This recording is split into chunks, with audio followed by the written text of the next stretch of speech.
الحمد لله رب العالمين والصلاة والسلام على سيد المرسلين وعلى آله وأصحابه أجمعين أما بعد أعوذ بالله من الشيطان الرجيم بسم الله الرحمن الرحيم واعتصموا بحبل الله جميعا ولا تفرقوا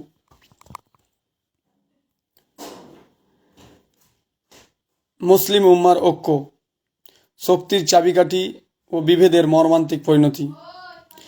মুসলিম উম্মাহ একসময় যাদের একটি ধাক্কায় বাতিলের শক্তি ভেঙে চুরমার হয়ে যেত, যাদের ঐক্য সুউচ্চ পাহাড় সম দুর্গকে ভূপাতিত করার মতো প্রবল, সেই জাতি আজ বিভক্ত, দুর্বল, পদদলিত। ইতিহাস সাক্ষী যে মুসলিমদের প্রকৃত শক্তি অস্ত্রে শস্ত্রে নয়, বরং ঐক্য, ভ্রাতৃত্ব, সহনশীলতা, দয়া, উদারতা এবং পারস্পরিক সহযোগিতায়। একটি জাতি যখন এক কাতারে দাঁড়ায়, একটি জাতি যখন এক কাতারে দাঁড়ায়, তাদের পথ রুদ্ধ করার শক্তি পৃথিবীতে কারও থাকে না। কিন্তু যখন সেই জাতির মধ্যে মতনৈক্য জন্মায়, দলাদলি শুরু হয়, গীবত, পরনিন্দা ও মতবিরোধ, মতপার্থক্য তাদেরকে গ্রাস করে, তখন তাদের যে শক্তি, সে শক্তি ক্ষয়ে যায়, স্পৃহা ভেঙে পড়ে, আর তারা শত্রুর সহজ শিকার হয়ে ওঠে।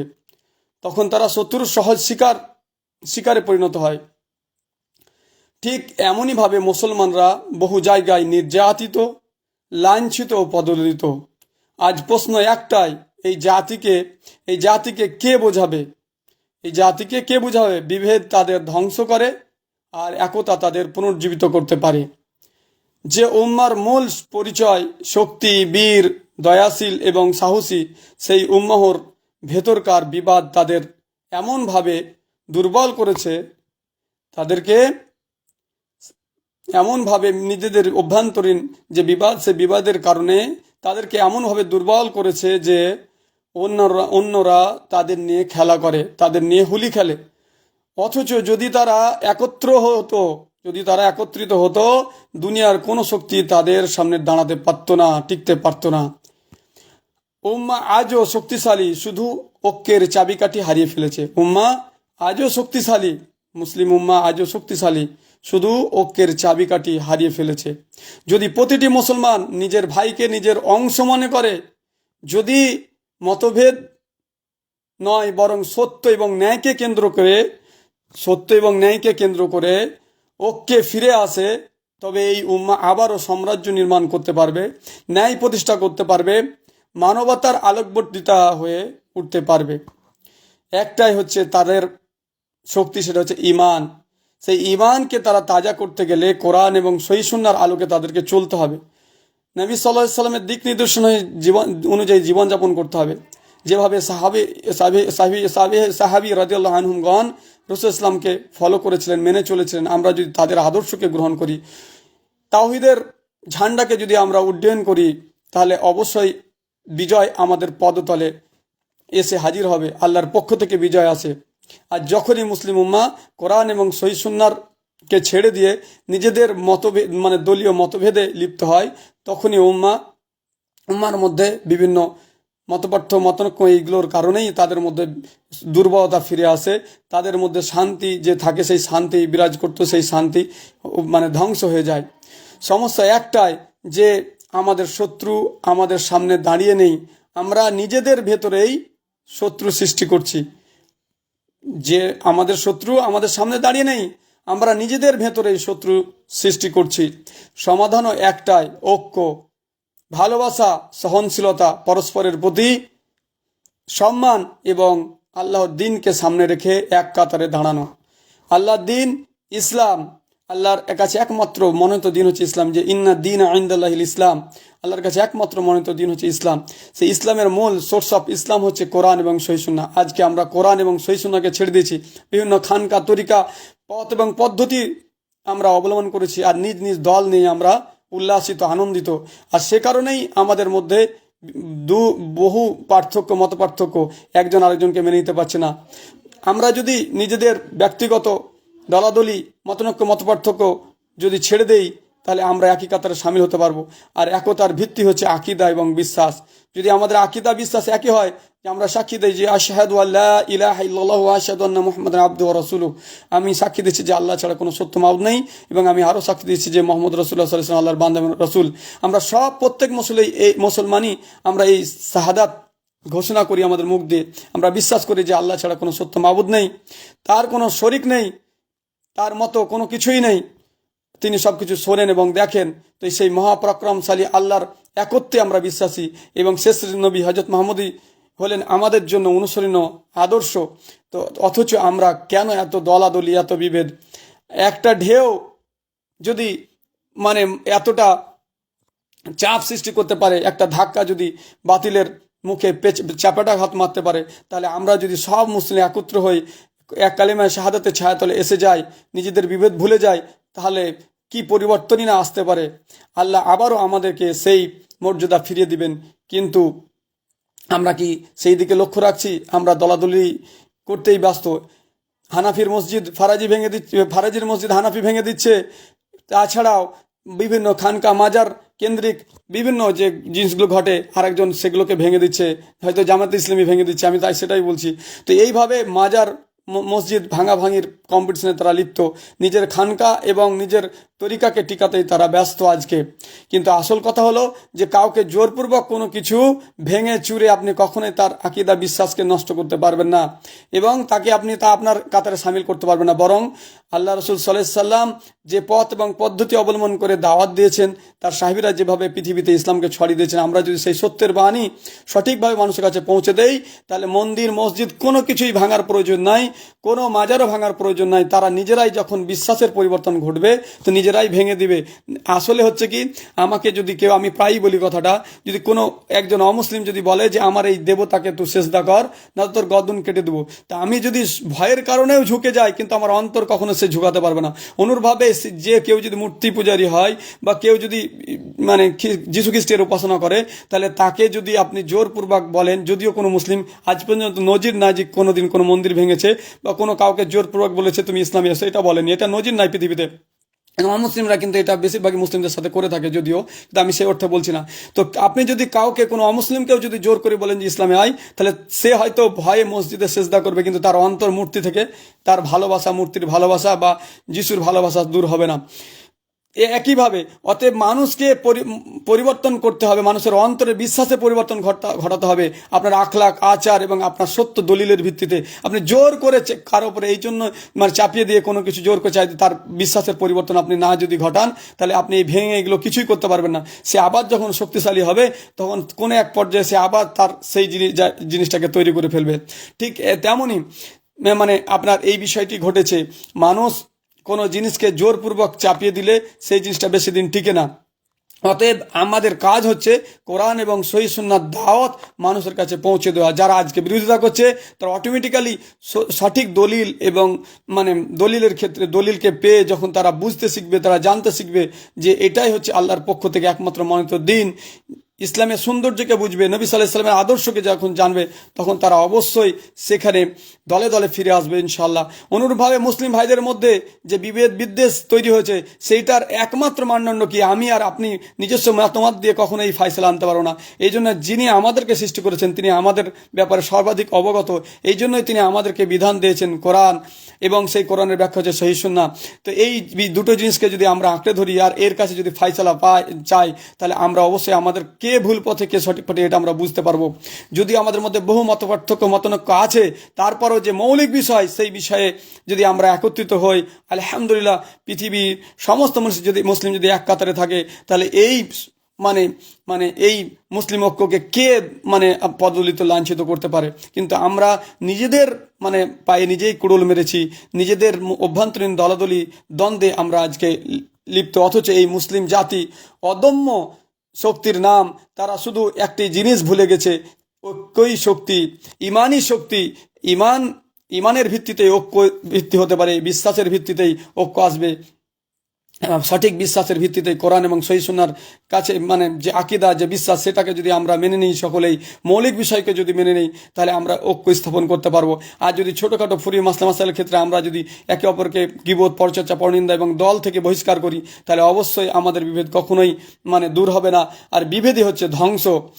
তো যেদিন উম্মাহ এই সত্যটিকে হৃদয়ে ধারণ করবে, সেদিন থেকে তাদের বিজয়ের যাত্রা আবার শুরু হবে ইনশাআল্লাহ। তো মুসলিম উম্মাহ পৃথিবীর সর্বশ্রেষ্ঠ শক্তিধর মানে শক্তির অধিকারী। তাদের ঈমান, তাদের নীতি, তাদের ভ্রাতৃত্ব সব মিলেই তারা ছিল এক অদম্য জাতি। কিন্তু যখন এই জাতির ভিতর বিভেদ সৃষ্টি হলো, দলাদলি শুরু হলো, তখন তাদের শক্তির ধ্বংস হয়ে গেল। তারা দুর্বল জাতিতে পরিণত হলো। গোটা পৃথিবীতেই তারা এখন মার খাচ্ছে। কোরআনও আমাদের এই কঠিন বাস্তবতার দিকে বারবার সতর্ক করেছে, অথচ আমরা কোরআন মানে পড়িও না, জানি না, জানলেও তার উপরে আমল করি না। অথচ আল্লাহ তাআলার স্পষ্ট নির্দেশ যে ওয়াতাসিমু বিহাবলিল্লাহি জামিআন ওয়ালা তাফাররাকু, যে সূরা আল ইমরান 6 নম্বর 3 আয়াত নম্বর 103, যে তোমরা সবাই একসঙ্গে আল্লাহর রুজ্জুকে অর্থাৎ কোরআন এবং সুন্নাহকে, অন্য জায়গায় দিন ইসলামকে দৃঢ়ভাবে ধারণ করো এবং বিভেদ সৃষ্টি করিও না। আল্লাহ তাআলা এটাই বলেছে। তো এখানে আল্লাহ পরিষ্কারভাবে বলেছেন যে ঐক্য হলো আল্লাহর আদেশ এবং বিভেদ করাকে আল্লাহ হারাম করেছেন। তো উম্মাহর পতনের শুরু সেখান থেকেই, যেদিন তারা আল্লাহর এই নির্দেশ ভুলে গেল, যেদিন মানুষ এই নির্দেশ ভুলে গেল, তখনই উম্মার মধ্যে ফাটল ধরলো, উম্মার মধ্যে দুর্বলতার সৃষ্টি হলো, উম্মার ধ্বংস হতে শুরু করলো। এছাড়াও বিভেদ সৃষ্টি করা হচ্ছে শয়তানের কাজ। শয়তান এটাই চায় যে মুসলিম নিজেদের মধ্যে দলাদলি করুক, তাদের মধ্যে ফিতনা ফাসাদ সবকিছু সে ছড়িয়ে দিতে চায়। এই ব্যাপারে আল্লাহ তাআলা বলেন, ইন্নাশ শাইতানা ইউরিদু আইয়ুকিয়া বাইনাকুমুল আদাওয়াতা ওয়াল বাগদা। তাড়াতাড়ি বলার কারণ একটি হচ্ছে, তো এখানে সূরা মাইদা 5 আয়াত নম্বর 91 আল্লাহ তাআলা বলছেন যে শয়তান চায় তোমাদের মাঝে শত্রুতা ও বিদ্বেষ সৃষ্টি করতে। শয়তান কি চায়? আমাদের মধ্যে বিদ্বেষ এবং দলাদলি, বিদ্বেষ, শত্রুতা সৃষ্টি করতে। দলাদলি, হিংসা, পরস্পরকে অপমান করা সবই শয়তানের ফাঁদ। এগুলো সব শয়তানের ফাঁদ, আমরা এগুলো বুঝছি না। যে জাতির হৃদয়ে বিদ্বেষ ঢুকে যায়, যে জাতির মানে ভিতর বিদ্বেষ ঢুকে যায়, তাদের মাথা নিচু হয়ে যায়। অথচ আমরা পাশের বাড়িতে আমার মুসলিম ভাই যদি কোনো তারেককে উন্নতি করে, কিছু করে, তো আমাদের বিদ্বেষ হয়, আমাদের হিংসা হয়। সে তাকে মাথা উঁচু হয়ে যদি দাঁড়াতে পারে, সেই প্রচেষ্টায় আমরা লেগে থাকি। তো এই হচ্ছে আমাদের চরিত্র। অথচ অন্যান্য মানুষরা তারা বিভিন্ন কাস্টে বিভক্ত থাকলেও তাদের একটা পরিচয় তারা বহন করে এবং একই ফিল্ডে তারা একত্রিত হয় এবং তারা মুসলিমদের বিরুদ্ধে এককাট্টা হয়ে প্রপাগান্ডা করে। অথচ সেই মুসলিম তাদের সেই প্রপাগান্ডাকে বুঝতে পারে না, বরং নিজেদের মধ্যেই দলাদলিতে তারা ব্যস্ত, কুৎসা গীবত করতে ব্যস্ত। একজন মানুষ ভুল করছে, তার ভুলটা ঠিকই আছে, কিন্তু যখন সে একটা ভালো জিনিস করছে, তো অন্তত ভালোর পক্ষ দেওয়া হোক।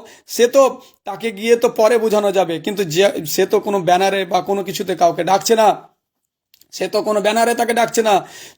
যদিও তার উদ্দেশ্য, কোনো ব্যক্তির যদি উদ্দেশ্য কী হয় সেটা তো আল্লাহ জানে, কিন্তু বাহ্যিকভাবে তার যে আহ্বান, জাতির জন্য যে আকুলে, এটা বাহ্যিকভাবে সে যেটুকু প্রকাশ করছে, সেই হিসাবে যদি আমি তার পক্ষ নাও নিতে পারি, অন্তত আমার তো চুপ থাকা উচিত। কিন্তু আজকে দেখছি মুসলিমদের শত্রু হয়ে দাঁড়িয়েছে। এমন বিষয় হচ্ছে, কোনো একটা ইস্যু যদি পেয়ে যায়, তো অনেক ভাইকেই দেখছি যে হাইলাইট হওয়ার জন্য সেই ইস্যুটাকেই ধরে, সেই বিষয়টাকে কেন্দ্র করে হাইলাইট হওয়ার জন্য সেগুলোকে প্রচার করছে। একজন মানুষ নামাজ পড়ে না, কিন্তু সে দান খায়রাত করছে, তাহলে কি তাকে বলবেন যে তুমি দান করছো, নামাজই পড় না? বরং সে দানটা করছে, এটা তো একটা ভালো কাজ, করুক না, কিন্তু তাকে তো বোঝানো যাবে পরে যে ভাই নামাজও পড়তে হবে না, তো দান আল্লাহর কাছে গ্রহণযোগ্য হবে না। একজন মদ খাচ্ছে, পাশাপাশি অন্যান্য ভালো মানবিক দিকও করছে, অতএব তাকে অন্তত এটা বলা যাবে যে দানটা করছে ঠিক আছে, কিন্তু তাকে অন্য সময় বসিয়ে তো বলা যাবে ভাই মদটা তুমি খেও না। কিন্তু আমরা করছি কি, সে মদ খায় মানে সে বা কোনো একটা অন্যায় পাপ করলো, তার থেকে কোনো ভালো কাজই গ্রহণ করা হবে না, এমনটি তো নয়।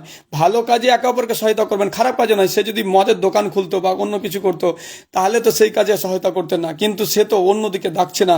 তো এইভাবে আমরা করছি কি, নিজেদের মধ্যে মানে হিংসা, বিদ্বেষ এবং কারো ভুল ধরাধরি করছি। যেমন একটা হাদিসে এসছে, এক ব্যক্তি মানে হাদিসে কুদসি এটা, যে বারবার ভুল করতো আর এক বন্ধু তাকে সতর্ক করতেই থাকতো, বারবার ভুল করতে থাকতো। একবার দিন সে বিরক্ত হয়ে বলল যে আল্লাহর কসম করে বলছে আল্লাহ তোকে ক্ষমাই করবে না। আল্লাহ তাআলা বলেন তাই? আল্লাহ তাকেই ক্ষমা করে দিলেন, ওই ব্যক্তিকে। যে আল্লাহ ক্ষমা করবে না করবে এটা তুমি কি করে জানলে? তো আল্লাহ তাকেই ক্ষমা করে দিলেন, আর যে ব্যক্তি বলেছিল যে আল্লাহ তোমাকে আল্লাহর কসম করে বলছি ক্ষমা করবে না, তো সেই ব্যক্তিকে আল্লাহ জাহান্নামে দিলেন। অতএব কে কখন কোন মুহূর্তে জীবনের পরিবর্তন এসে যায়, হ্যাঁ, আজ সে দলদলে পাপের ডুবেছিল, কাল যে পরিবর্তন হবে না তার কোনো গ্যারেন্টি নেই। অনুরূপভাবে কোনো মানুষ আজকে নেককার পরেজগার হয়ে আছে, কাল যে সে অমুসলিম বিধর্মী হয়ে বা ইমান হারা হয়ে মারা যাবে না তারও কোনো গ্যারেন্টি নেই। অতএব মানুষকে আমাদের কাজ হচ্ছে নসিহত করা, কোনো ভালো কাজ করলে কেউ তাকে উৎসাহিত করা। সবচেয়ে মেন হচ্ছে কি নিজ নিজ গদি এবং পদবি এবং নিজ নিজ মানে এক মর্যাদাকে আমরা ধরে রাখতে চাই। তাই একজন কেউ কিছু করলে তার ব্যাকগ্রাউন্ড যদি খারাপ থাকে আর একটা ভালো কাজ করে, তো তার পূর্বের ব্যাকগ্রাউন্ডটাকে উল্লেখ করে আমরা বলি যে সে তো এইরকম ছিল এইরকম ছিল এইরকম ছিল, বিভিন্ন অজুহাতে তাকে আরও হেয় প্রতিপন্ন করা।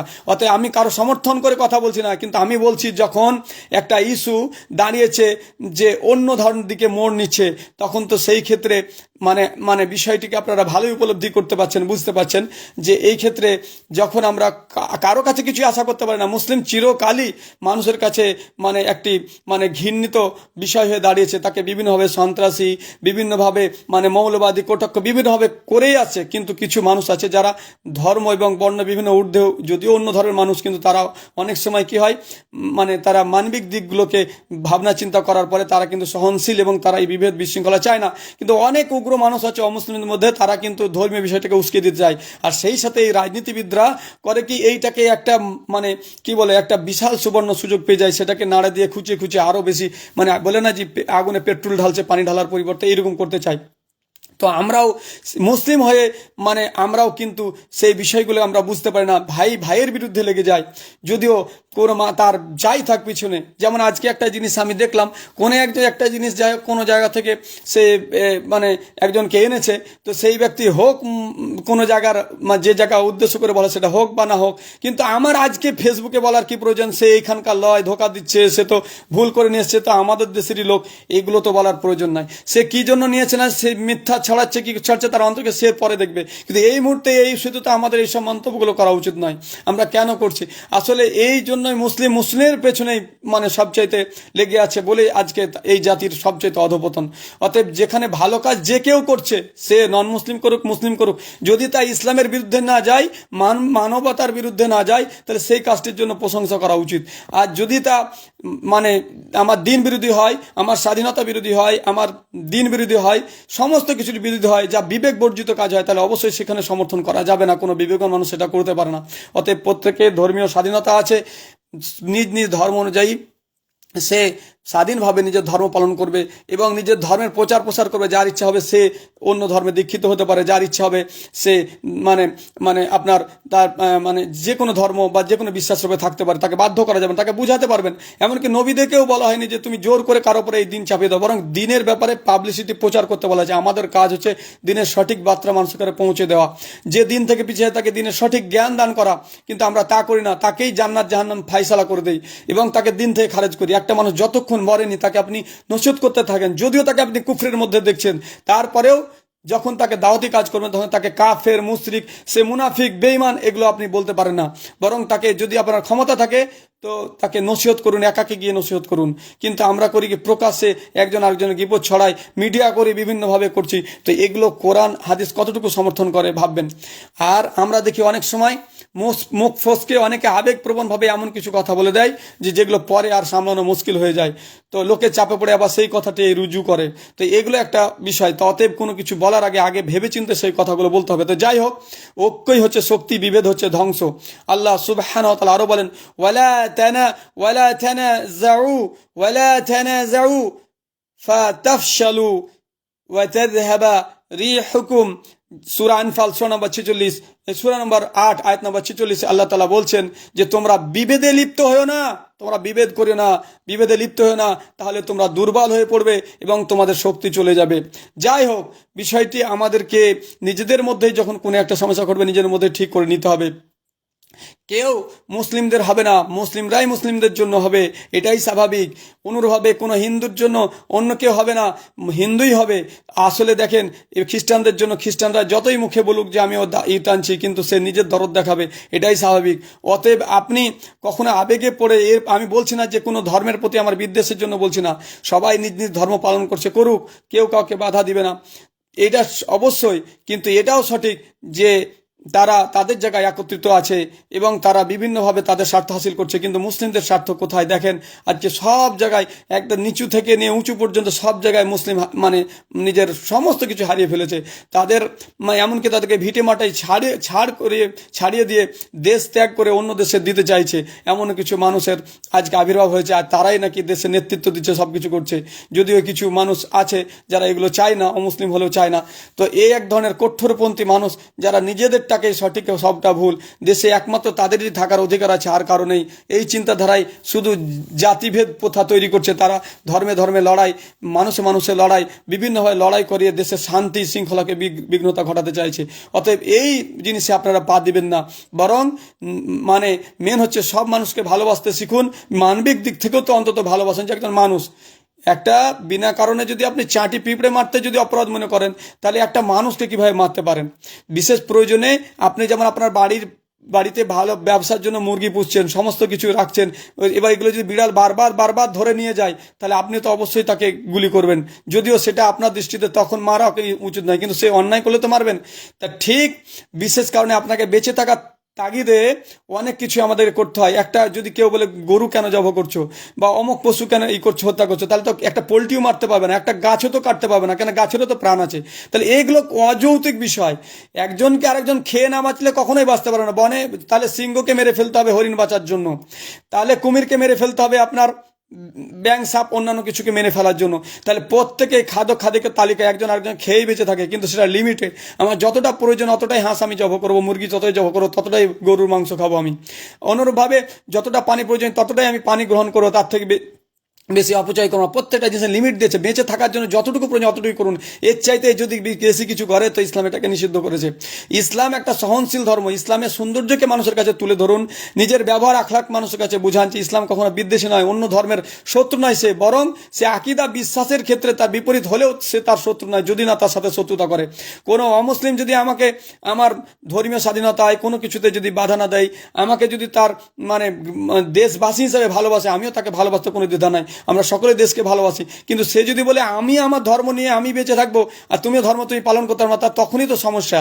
তো এটাই হচ্ছে আজকে যে একমাত্র এটাকে আমি হিন্দু রাষ্ট্র করব, বা আমি খ্রিস্টান রাষ্ট্র করবো, বা বুদ্ধিস্ট রাষ্ট্র করব, বা আমি শুধু মুসলিমের রাষ্ট্রই বানাবো, তো এই যে একটা উগ্রপন্থা নীতি, এটাই ভুল। মানুষ পারে না, বরং আল্লাহ যখন চায় তখন দেশের যাকে ইচ্ছা আল্লাহ আসনে বসায়, যাকে ইচ্ছা আল্লাহ উত্থান পতনের মালিক আল্লাহ।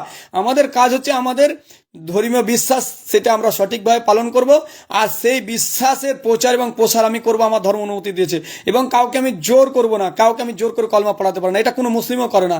অনুরূপভাবে কোনো ধর্মের কি হিন্দু ধর্ম তার হিন্দু শাস্ত্র অনুযায়ী সে জীবনযাপন করবে, অবশ্যই তার ব্যক্তি স্বাধীনতা রয়েছে, কিন্তু কেউ তাকে জোর করে শ্রীরাম বলাতে পারবে না। আর তাছাড়া যে ভারতবর্ষের যে সংবিধান, সেই সংবিধানে প্রত্যেক ধর্মের মানুষ নিজ নিজ ধর্মীয় স্বাধীনতা রয়েছে। তার যেমন মন্দির গড়ার ক্ষমতা রয়েছে, তেমনভাবে মুসলিম মসজিদ গড়ার ক্ষমতা রয়েছে, স্বাধীনতা রয়েছে। অন্যভাবে গির্জা যারা আছে, তার গির্জা বুদ্ধিদের মঠ তৈরি করার মানে স্বাধীনতা রয়েছে, তারা করবে অবশ্যই। তো আমরা যদি হিংসা বিদ্বেষ নিয়ে থাকি, তাহলে ধর্মে ধর্মে লড়াই করতে করতেই আমাদের ধর্ম তো তলায় যাবে, আমাদের নিজেদের মধ্যে দলাদলি করতে মন্দির মসজিদ আর গির্জার মধ্যে মারপিট ঠোকাঠুকি লেগেই থাকবে। আর তারপরে তো নিজেদের মধ্যে জাতপাত বিভিন্ন তো লেগে আছে। হিন্দুদের মধ্যে হাজারো জাত মানে মানে কাস্টে বিভক্ত, খ্রিস্টানদের মধ্যে বিভিন্ন মানে প্রোটেস্ট্যান্ট এবং আপনার এই কি বলছি ক্যাথলিক, এই ধরনের ভাগ আছে। মুসলিমের মধ্যে হানাফি, ফারাজি, সাফি, এই ধরনের বিভিন্ন ভাগ লেগে আছে। তো বিভিন্ন অভ্যন্তরীণ দ্বন্দ্ব, মানুষ নিজেই নিজের মানে বলে না যে দলে এবং স্থলে আল্লাহ তাআলা বলছে যে ফাসাদ, যে বিপর্যয় ঘটছে তা মানুষের হাতের কামায়। আজকে হাজার পরমাণু মানুষ মারার জন্য, মানে নিজের রাজ্য বিস্তার করার জন্য কোটি কোটি টাকা, বিলিয়ন ট্রিলিয়ন টাকা ব্যয় হচ্ছে শুধুমাত্র পরমাণু আর বিভিন্ন অস্ত্রশস্ত্র তৈরির জন্য। এগুলো মানুষের কাজ নয়। কি এমন আগেকার মানুষ যেগুলো ছিল না, তারা কত শান্তিতে ছিল। আগেকার অস্ত্র হাতে কিছু যুদ্ধ হতো, যদিও এগুলো চলে আসছে মানুষের মধ্যে হিংসা বিদ্বেষের কারণে, নিজেই মানে শক্তি সামর্থ্য মর্যাদা টিকানোর জন্য চিরকালই দ্বন্দ্ব হয়েছে, কিন্তু এগুলো ছিল সাময়িক কিছুটা, তার ক্ষয়ক্ষতি কম ছিল। কিন্তু এখন যেটা হচ্ছে যে একটা বোমা ফেললে হাজার হাজার লোক মারা যাচ্ছে। তো এগুলো কিসের জন্য? নিজেকে ধ্বংস করার জন্য। আল্লাহ চাননি, আল্লাহ শান্তিতেই পৃথিবীতে বসবাস করতে বলেছেন, কিন্তু মানুষ নিজেরা এগুলো নিয়ে আসছে। আপনি আপনার ধর্ম শান্তিভাবে পালন করুন, আরেকজন ধর্ম পালন করুন, আর প্রত্যেকে আপনি আপনার হিন্দু ধর্মের প্রচার করুন। কোনো মুসলিম যদি আপনার দাওয়াতে চলে যায়, যাবে, সে অমুসলিম হয়ে হবে। ইসলাম বলে না ওকে, ইসলাম বরং ফতোয়া দেয় যে ও ইসলাম থেকে বেরিয়ে গেল মানে ও মুরতাদ হয়ে গেল। কিন্তু ইসলামিক শাসন যদি না থাকে তাহলে মুরতাদের যে শাস্তি সেটা লাগু হবে না, এটা হচ্ছে বার। কিন্তু কেউ যদি অমুসলিম থেকে মুসলিম হয়ে যায় তাহলে আপনি কেন বাধা দিবেন? আমরাও তো, আমি বলি এটা আপনি তো বাধা দিতে পারবেন না। তার ইচ্ছায় যে ইচ্ছে যেটা গ্রহণ করবে তার প্রতিফল, যে ভালো করে ভালো পাবে, খারাপ করলে খারাপ করবে। এটা প্রতিটা ধর্মের হচ্ছে একটা কথা, যে তুমি যদি ভালো কর্ম করো তো ভালো পাবে, খারাপ করলে খাওয়া। তাহলে আপনি এটা আপনার ধর্ম অনুযায়ী চিন্তা করেন। যদি কেউ যদি আপনার ধর্ম থেকে মুসলিম হয়ে যায়, আপনি ভেবে নেন তো সে আপনার দৃষ্টিতে খারাপ, তো খারাপ চলে গেছে খারাপ দিকে, আপনি তাকে জবরদস্তি করতে পারেন না, তার স্বাধীনতা হস্তক্ষেপ করতে পারেন না। তা ঠিক একইভাবে আপনি শুধু দায়িত্ব থাকতে পারে যে আপনার জাতিকে কিভাবে অন্যদিকে না পথভ্রষ্ট হয়, তার জন্য আপনি আপনার ধর্ম যে বুঝাবেন। সে মানবে না মানে আমি আমার সর্বোত্তম চেষ্টা করে আমার প্রত্যেক মুসলিম ভাইকে দেওয়া যে তুমি এক আল্লাহর ইবাদত করো, আল্লাহ ছাড়া কারো ইবাদত করি না, আল্লাহর কোনো শরিক নেই, তিনি এক এবং অদ্বিতীয়, পবিত্র, সমস্ত শরিক থেকে তিনি পবিত্র মুক্ত। আমি এটা দাওয়াত দেবো যে ভাই তুমি যদি আল্লাহ ছাড়া অন্য কারো উপাসনা করো তো নিশ্চিত এই অবস্থায় মারা গেলে জাহান্নামে যাবে। এটা আমার দায়িত্ব, আমি অবশ্যই আমার মুসলিম কাজটা বলবো। কু আনফুসাকুম আহলিকুম নারা, তুমি আল্লাহর রাসূলকেই মেনে চলো। রাসূল সাল্লাল্লাহু আলাইহি ওয়াসাল্লামের অনুসরণ ছাড়া কোনো মুক্তি নেই, তিনি হচ্ছেন শেষ নবী, তারপরে কোনো নবী নেই। মানে কাদিয়ানি বা অন্যান্য বলে যে এরপরেও নবী আসবে বা বিভিন্ন অবতার আসবে, আমরা এটা বিশ্বাস করি না। যদি কেউ বিশ্বাস করে সে মুসলিম থাকবে না, এটা আমি বুঝাবো। যদি তুমি এটা করো, এই বিশ্বাস তোমার মধ্যে থাকে, তাহলে তুমি ইসলাম থেকে বেরিয়ে যাবে, এটা আমার দায়িত্ব। কিন্তু তারপরেও যদি কেউ বেরিয়ে যায় তাহলে সেটা সেই জন্য সে দায়ী, আমার কোনো মানে আমার দাওয়াত পৌঁছে। অর্থাৎ প্রত্যেকের নিজ নিজ ধর্মের ধর্মীয় স্বাধীনতা আছে বুঝাবার। আপনি বিভিন্নভাবে প্রোগ্রামিং করে, বিভিন্ন কনফারেন্স করে, যেমন আমরা জালসা করি, আপনারাও করছেন বিভিন্ন কীর্তন, আপনারা করতে পারেন, এতে কোনো সমস্যা নাই। মেন কথা হচ্ছে যে এই ভারতবর্ষকে যদি আমরা সুন্দর সুজলা সুফলা রাখতে চাই, এর মধ্যে যদি আমরা এমন শান্তি আনতে চাই, তাহলে আমাদের ধর্মীয় যে বিদ্বেষ, সে বিদ্বেষ রাখা যাবে না। রাজনীতিবিদরা তো এটাই চায় যে হিন্দু মুসলিম খ্রিস্টান এদেরকে পরস্পর লড়িয়ে দাও, আর এর মাধ্যমে আমরা ফায়দা লুটবো। অতএব রাজনীতির ফাঁদে কখনোই ফাঁদ দিবেন না। বরং আপনি ভোট দিচ্ছেন, যা দিচ্ছেন আপনার ব্যক্তিগত স্বাধীনতা, হ্যাঁ, কেউ এটাকে সমর্থন করে না করে সে তারও স্বাধীনতা। অতএব যাকে আপনি ভালো মনে করেন তাকে দিবেন, কিন্তু মানুষে লড়াই করে না, ধর্মে লড়াই করে না, এদের ফাঁদ দিবেন না। আর মানুষ দেশের উন্নয়নের ক্ষেত্রে মানুষ খেতে পায় না, হাজার হাজার মানুষ হ্যাঁ না খেয়ে দিন অতিবাহিত করছে, অথচ সেদিকে খেয়াল নাই। মানুষ বেকারত্বই ভুগছে, মানুষ মানে কি বলবো, চিকিৎসা সেবা থেকে আরম্ভ করে সমস্ত কিছুতে অনেক পিছিয়ে আছে। মানে বিশেষ করে কিছু কিছু জাতিতে একবারেই তাদের দিকে নজর দেওয়া হয় না, বিশেষ করে মুসলিম তাদের মধ্যে একটা। তো এইগুলোতে কোনো ধ্যান নাই, শুধুমাত্র আপনার ভোট ব্যাংকিংয়ের জন্য যে ফাঁদগুলো পাতানো হচ্ছে সেই ফাঁদে পাত দিচ্ছি। আসল কথা আমি প্রায় বলি যে আপনি একটা ঘুঘু পায়রা বা কোনো কিছু আপনি ধরবেন, বা একটা বড়শি দিয়ে মাছ ধরবেন, তা আপনি তো টোপ লাগান না, একটা কেঁচো লাগিয়ে দেন, যাতে ওই আপনার ক্যাটফিশ যেগুলোকে বলা হয়, চ্যাং চিংড়ি বা আপনার ওই বোয়াল বা এই ধরনের, তো একটা মাছ লটকিয়ে দেওয়া হয়। তো ও কি চাই যে ওকে ওকে ওকে খাবার দিয়ে ওকে পুষ্টি করতে চাইছে না, ওকে ওই খাবারটা একটা লোভ দিচ্ছে যাতে ওর ধরে টোপটা, ধরার পরে ও খাঁচ মারবে আর ওপরে উঠে আসবে। তা ঠিক একটা ফাঁদ পাতলাম, সে তাতে কিছু দানা দিলাম, পাখিটা এসে ওখানে বসলো, ওকে ধরে ফেললাম। তা রাজনীতিবিদদের টোপ হচ্ছে এটাই যে আপনাকে কিছু কোনো অনুদান বা কোনো কিছু স্কিম খুললো, সেটা সাময়িক, যতটা দেওয়া উচিত ততটা দেয় না, যাতে এইটা না দিলেও যাতে ভোটটা না একবারে আসবে না। তখন এই জন্য ভোট পাওয়ার জন্য ব্যাংকিংয়ের জন্য ওরা কিছু ছড়ায়, দানা ছড়ায়, যাতে আপনাকে ধরতে পারে, আস্তে আস্তে আস্তে খেতে পারে। অতএব এই দিকে কখনোই করবেন না। কোনো একটা উন্নয়ন যদি এই রাস্তাটা একটা করতে হয়, তো বলেন যে এই রাস্তা করলে ভোট পাবি, নাহলে পাবি না, এক হয়ে যান সব মানুষ। এই উন্নয়নটা, এই কলেজটা যদি করি, সেখানে উন্নত পড়াশোনা যাতে ভালো হয়, ভালো সমস্ত কিছু টিচার থাকে, এর নিয়ম কানুন শৃঙ্খলা থাকে, এটাই, তাহলে এখানে ভোট পাবি না তো পাবি না, এক হয়ে যান সব দিবে। দ্বিতীয়ত এই চিকিৎসা ব্যবস্থা এখানে এই হসপিটালে যেন ভালো হয়, যদি না হয় তাহলে ভোট পাওয়া যাবে না। তো আপনারা নিজ নিজ যে যদি ঠিক থাকেন সবাই, যে দেশের উন্নতি সবাই যদি চান, তাহলে হতে বাধ্য। রাজনীতিবিদরাও কিছু ভক্ষণ করতে পারবে না, তারাও বিভেদে লড়াতে পারবে না, কিন্তু আমরা এই হাতিয়ারগুলোকে, তারা এই বিষয়গুলোকে হাতিয়ার বানাই, আর আমরা এদের ফাঁদে পড়ি। আর আমাদের মধ্যে দাদাদের ধর্মীয় বিষয় নিয়ে, কে গোশ খাচ্ছে কি খায় না, কে গরু জব করছে, কে মুরগি জব করছে, হাঁস জব করছে, কে কি মন্দির পূজা করছে, কে মসজিদে সিজদা করছে, এই নিয়ে আমরা ভেদাভেদ করছি। তো এই হচ্ছে ব্যাপার। তো এইটা হচ্ছে একটা সার্বিক বিষয় বললাম। তাছাড়া মুসলিমদের মধ্যে যে আমাদের যে দলাদলি, সেই দলাদলি থেকে আল্লাহ তাআলা নিষেধ করেছে, কখনোই কোনো মুসলিমের উচিত নয় যে নিজেদের ব্যক্তিগত বিভিন্ন মতপার্থক্য থাকতেই পারে, কিন্তু কখনোই তাদের মধ্যে দলাদলি নিয়ে আসা উচিত নয়। তো এই আয়াত যেন আমাদের আজকের মুসলমানদের বাস্তব চিত্র। দলাদলি যত বেড়েছে শক্তি তত মুসলিমদের কমেছে, ক্ষমতা, সম্মান, নেতৃত্ব সবই হারিয়ে গেছে মুসলিমদের আর কি বাকি আছে? তো ঐক্য আল্লাহর অনুগ্রহ, বিভেদ হচ্ছে আল্লাহর পক্ষ থেকে শাস্তি। আল্লাহ সুবহানাহু ওয়া তাআলা বলেন যে ওয়ালা তাকুনু কাল্লাযিনা তাফাররাকু ওয়াখতালাফু, সূরা আল ইমরান নম্বর 3 আয়াত নম্বর 105। আল্লাহ তাআলা বলছেন যে তোমরা তাদের মতো হয়ো না যারা বিভেদ সৃষ্টি করেছিল এবং মতভেদে পড়েছিল। তা বিভেদই হচ্ছে ধ্বংসের একটা কারণ। মুসলিমদের বিভেদ হচ্ছে একটা মেন কারণ। আমাদের মধ্যে আজ দেখেন মুসলিম কান্ট্রিগুলো দেখেন বিভিন্ন ছোট ছোট সেক্টরে ভাগ হয়ে আছে, একজনের সার একজনের নাই, নিজ নিজ এলাকা ভিত্তিক একটা করে মানে যেমন পাকিস্তানে কেউ আছে আফগানিস্তানে, কেউ আছে ভারত, এই আরব যেগুলো আমাদের আরব কান্ট্রির মধ্যে দেখেন এইদিকে আপনার দুবাই একটা, তারপরে কাতার, বাহরাইন, তারপরে হচ্ছে আপনার কুয়েত, সৌদি আরব, এইভাবে বিভিন্ন ছোট হয়েছে, একটার সঙ্গে আরেকটার মিল নাই, বিরোধ হয়ে আছে। তো এই যে মুসলিম পুরো পৃথিবীতে মুসলিমের সংখ্যা কম নয়, কিন্তু মুসলিমদের অভ্যন্তরীণ দ্বন্দ্বই তাদেরকে সবচেয়ে দুর্বল করে ফেলেছে। ছোট ইস্যু নিয়ে, ছোট বিষয় নিয়ে আমরা বড় করে বিষয়টাকে দেখিয়ে করি। আর সবচেয়ে বড় মতপার্থক্য থাকলেও আমরা সহনশীল হয়ে এক কাছে বসতে পারি না, নিজে আলাপ আলোচনা করতে পারি না। আমরা তর্ক বিতর্ক, বিভিন্ন বিদ্বেষ, ঝামেলা, এই জন্যই প্রত্যেকে নিজ নিজ জিদের ওপরে টিকে থাকছে। অথচ উচিত ছিল যে আমাদের দাওয়াত হবে একটাই, কোরআন এবং সুন্নাহর দাওয়াত। আর সেই কোরআন এবং সুন্নাহকে আমরা বুঝবো সালফে সালেহদের মত অনুযায়ী।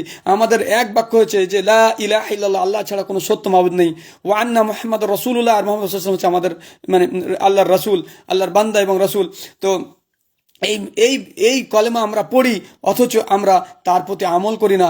আল্লাহ তাআলা হিংসাকে, বিদ্বেষকে, হানাহানিকে নিষেধ করেছেন, আমরা এগুলো ছেড়ে দিচ্ছি। আল্লাহ নামাজকে আবশ্যক করেছেন প্রত্যেক মুসলিমের উপরে, আমরা প্রচুর চাকচিক্যময় সুন্দর মসজিদ করছি এবং সেই নিয়ে গর্ব করছি, অথচ মসজিদে মুসল্লি পাওয়া যাচ্ছে না। এটাও দুঃখের বিষয়।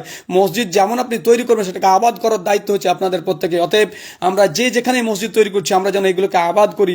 আর মসজিদগুলোতেই যখন আমরা একত্রিত হই, তখন আমাদের শক্তির ক্ষমতা, আমাদের একতাকে আমরা উপলব্ধি করতে পারি। কিন্তু আমরা তো মসজিদেই যাই না।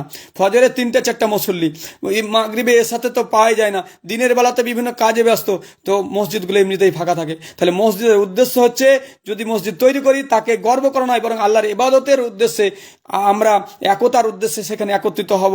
আমরা সেখানে মত বিনিময় করব, সে একে অপরের প্রতি ভালোবাসবো, একই কাতারে দাঁড়িয়ে নামাজ পড়বো। আমাদের ভাতৃত্ব যেভাবে ঈদের ময়দানে আমরা একত্রিত হই, প্রত্যেক জামাতে যদি আমরা এইভাবে থাকি, তো আমাদের ভালোবাসা বৃদ্ধি পাবে। হানাফি, ফারাজি, সাফি মসজিদ এইভাবে ভাগ করা নয়। এই ভাগ করে একজনের মসজিদে একজন নামাজ পড়ছে, তো ওখানে পানি ঢেলে দিচ্ছে। এই তো মনে হচ্ছে কোথাকার যেমন অন্য জাতের নিচু জাত যদি মন্দিরে বা কোনো জায়গাতে গির্জাতে যায়, তো সেখানে তাকে বার করে দেওয়া হয়, পানি ঢেলে দেওয়া হয়। তা আমাদের এটাই হচ্ছে, কোথায় সালাফি মসজিদ হচ্ছে, বেরেলিরা ভেঙে ফেলছে, দেওবন্দীরা ভেঙে ফেলছে। অনুরূপভাবে আপনার কেউ নিচে হাত বাঁধছে, কেউ উপরে হাত বাঁধছে, আমিন জোশে বলছে, কি নিচু সরে বলছে। এই নিয়ে আমাদের মধ্যে মতবিরোধ।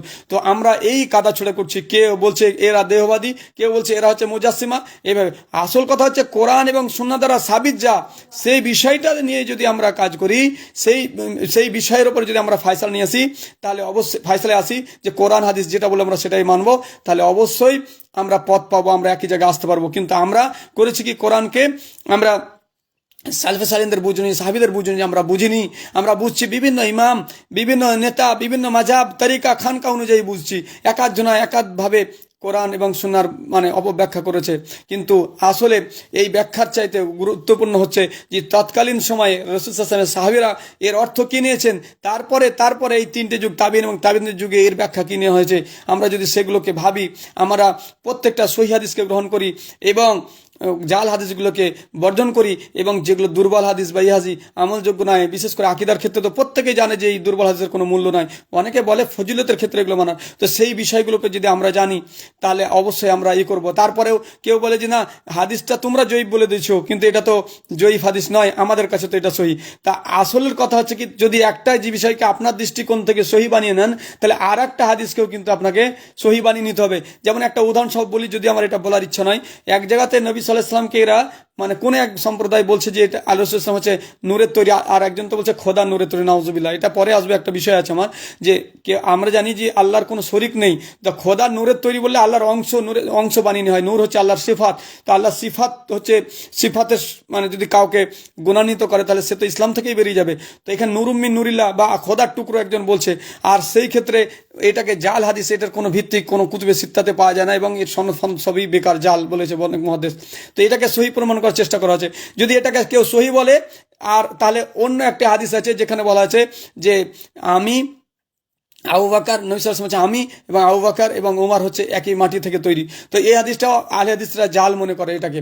হ্যাঁ, তো এই হাদিসটা মানে আপনার মানে দুর্বল হাদিস এক কথায়। তো এই হাদিসকে যদি তারা দলিল হিসাবে গ্রহণ করতো তাহলে তো দুটো হাদিসের মধ্যে টাকরা হতো না। তাহলে দুটো জালিম, যদি আপনি এই দুটো জয়ীব, তাহলে জয়ীবটাকে আপনি সহি মনে করছেন, তাহলে দুটোর মধ্যে কোনটাকে মানবেন, নূরের তৈরি না মাটির তৈরি বলেন? তো প্রথম কথা হচ্ছে এই বিষয় দিয়ে কখনো ফাইসালা ঝামেলা মানে ফাইসালা হবে না, মিটবেও না। মেন কথা হচ্ছে কোরআন এবং সুন্নাতে যেটা স্পষ্ট দলিল, যার বিপরীতে কোনো নাই, সেটাকে আপনাকে গ্রহণ করতে হবে। যখন কোরআন এবং হাদিসের সাথে কোনো টাকরাও হবে তখন সেটাকে ছেড়ে দিতে হবে। যদিও আমার মাযহাবে সেই বিষয়টা পরিচালিত আছে। মাযহাব আপনি চলছেন, মেনে চলছেন, ঠিক আছে, কিন্তু গোড়ামি যদি হয় যে আমার মাঝে যেটা সেটাই মানবো, যদিও তা কোরআন হাদিসের বিপরীতে যায়, কোরআন হাদিসের যদি বিপরীতে যায় তবু আমি এটাকে মানবো, তাহলে এটা হচ্ছে অন্ধত্ব, গোড়ামি, এটাই মনে হয় যে আপনার তাকলিদ। তো এই বিষয়টাকে আমাকে ত্যাগ করতে হবে। কিন্তু যদি এটা বলেন যে আমি মাঝাব মানছি, ঠিক আছে, কিন্তু এর বিপরীতে যদি কোনো হাদিস পেয়ে যাই আমি সেটাকে গ্রহণ করবো, তাহলে মাঝাব মানাটা কোনো দোষ নয়, কেননা এগুলো স্কুল অফ থট। তো আমরা এই মাঝাব কেন্দ্রিক কোন্দলের মাধ্যমে ফেঁসে গিয়ে আমরা এত দলাদলি, আজকে কেউ হানাফি, সারাফি, ফারাজি, আফসোসি, মহাজবান্দ্রি, ফুরফুরাট, এই ধরনের বিভিন্ন তরিকা খানকা বিহত আছে, সবাই মুসলিম বলে নিজেকে। অতএব আমরা এই সব জিনিসগুলোকে সব বাদ দিয়ে যদি আমরা আসো কোরআন এবং সুন্নাহর দিকে, যে আমরা যে যদি কোরআন এবং সুন্নাহর দিকে আসেন, আল্লাহ রাসূল সাল্লাল্লাহু আলাইহি ওয়াসাল্লাম বলেন যে আমি থানকা ছেড়ে গেলাম, অমুক তরিকা ছেড়ে গেলাম, তিনি বলেছেন তারাকতু ফিকুম আমরাইন লান তাদিল্লু মা তামাসসাকতুম বিহিমা কিতাবাল্লাহি ওয়া সুন্নাতা নবিহি। তো রাসূল সাল্লাল্লাহু আলাইহি ওয়াসাল্লাম বলছেন যে আমি তোমাদের মধ্যে দুটো জিনিস রেখে গেলাম, একটা হচ্ছে আল্লাহর কিতাব কোরআন, আর অপরটা হচ্ছে সুন্নাহ। তবে এই দুটোকেই আমাদেরকে মজবুতের সাথে আঁকড়ে ধরতে হবে। আর আমরা যদি এই কোরআন এবং সুন্নাহর আলোকে একত্রিত হই, আলহামদুলিল্লাহ আমরা আবারও সেই বীর্যবান জাতিতে পরিণত হব। আমাদের কেউ পদদলিত এবং লাঞ্ছিত হতে পারবে না আমাদেরকে।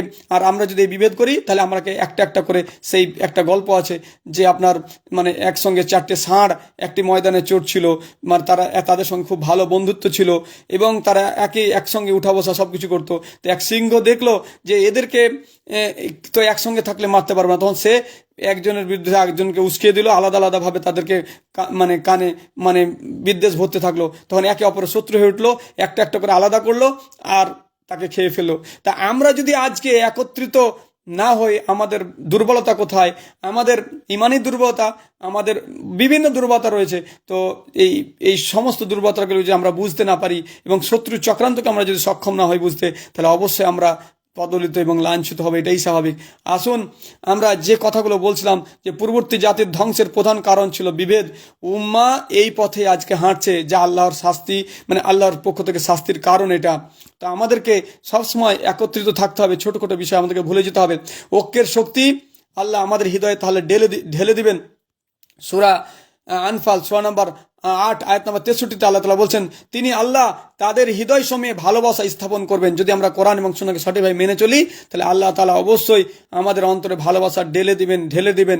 তুমি জমিনের সব সম্পদ ব্যয় করলেও তাদের হৃদয়ে ঐক্য আনতে পারতে না। অর্থাৎ সাহাবীদের মধ্যে মানে আল্লাহ তাআলা একে অপরের মধ্যে মানে মহাব্বত ঢেলে দিয়েছিলেন। আর এই ভালোবাসাকে আল্লাহ রাসূল সাল্লাল্লাহু আলাইহি ওয়াসাল্লাম, তাছাড়া তারা রাসূল সাল্লাল্লাহু আলাইহি ওয়াসাল্লামকে এত ভালোবাসতেন ভাবতে পারবেন না। তো এই ভালোবাসা আল্লাহর পক্ষ থেকে।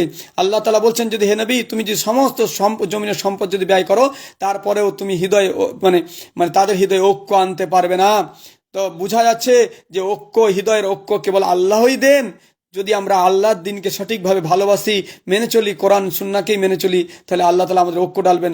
যখন উম্মাহ আল্লাহর পথে চলে তখন তাদের হৃদয়ের মাঝে ভালোবাসা ও ভ্রাতৃত্ব শক্তিশালী হয়। যদি তারা কি করে আল্লাহর পথে চলে, আল্লাহর দেওয়া পথে চলে, কোরআন এবং সহিহ সুন্নাহকে তারা মেনে চলে, তাহলে আল্লাহ তাদের মধ্যে ভালোবাসা এবং ভ্রাতৃত্ব ঢেলে দিবেন। আমাদের মধ্যে সেই বিষয়টা একদমই উঠে গেছে। আমরা কোরআন এবং সুন্নাহ থেকে কত দূরে। তারপরে মুসলমানদেরকে আল্লাহ কি বলেছেন? ভাই হয়ে থাকার নির্দেশ দিয়েছেন। এটাই হচ্ছে ঐক্যের ভিত্তি। তিনি আল্লাহ সুবহানাহু ওয়া তাআলা বলেন ইন্নামাল মুমিনুনা ইখওয়াতুন, সূরা হুজুরাত 49 আয়াত নম্বর 10 আল্লাহ তাআলা বলছেন যে মুমিনরা একে অপরের ভাই। তা আমরা কি ভাই মনে করি? আমরা শত্রু মনে করি, তাকে দিন থেকে বার করতে চাই। তো এইটা হচ্ছে বাস্তবতা। তো ভাইয়ের সঙ্গে বিরোধ, হিংসা, বিদ্বেষ, এটা ইমানের শোভা নয়, এটা ইমামের শোভা, একজন ইমানদারের মানে পরিচয়, বৈশিষ্ট্য হতে পারে না। উম্মা যখন ভাইয়ের অধিকার ভুলে গেছে, মুসলিম উম্মাহ যখন ভাইয়ের একে অপরের অধিকার ভুলে গেছে, তখনই শক্তি হারিয়ে গেছে, তখনই বিদ্বেষে বিভেদের রূপ নিয়েছে। তাদের মধ্যে যে মোহাব্বত, ভালোবাসা, এটা ধ্বংস হয়ে গেছে। আজকের বাস্তবতা কোরআনের আলোকে স্পষ্ট। যে জাতি একসময় একটি ধাক্কায় বাতিলের দুর্গ ভেঙে ফেলতো, আজ তারা নিজেরাই নিজেদের ভাঙছে। আজ দেখেন, অভ্যন্তরীণ বিবাদে তারা নিজেরাই নিজেদের ভেঙে ফেলছে, দলাদলিতে এবং মতনৈক্যে তারা নিজেদেরকে ভেঙে ফেলছে। শত্রু ভাঙার আগেই তারা নিজেদেরকে ভেঙে ফেলছে। কোরআন বারবার বলে, বিভেদ তোমাদেরকে ধ্বংস করবে, ঐক্য তোমাদেরকে পুনর্জীবিত করবে। অতএব আমাদের পুনর্জীবিত হতে হলে আমাদেরকে একত্রিত হতে হবে, কালিমায়ে শাহাদাতের ছায়াতলে বসবাস করতে হবে।